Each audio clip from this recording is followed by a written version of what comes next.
tuan kilang me Korea na son nang raje tan manom ki thek long me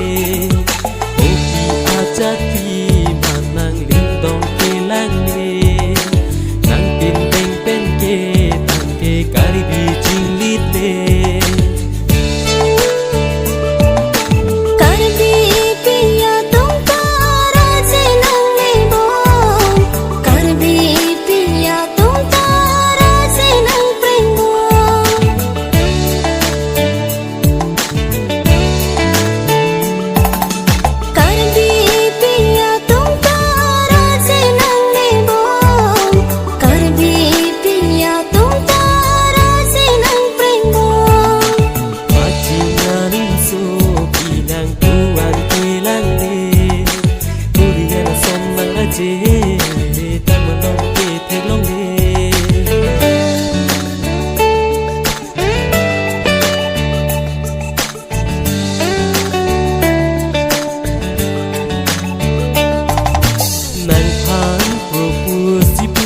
nàng tung an vàng bom nê nàng chú chắc thu rong nàng phan propose chipu nê nàng tung an vàng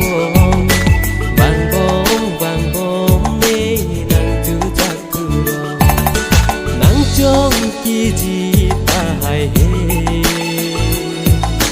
càng hôn nàng than nê trong kỳ chi ta hay he càng hôn anh than nê nàng propose ta brini phani dung bang ride nàng phana son kene yes nàng ta kun e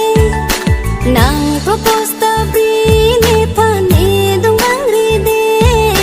nàng phana son kene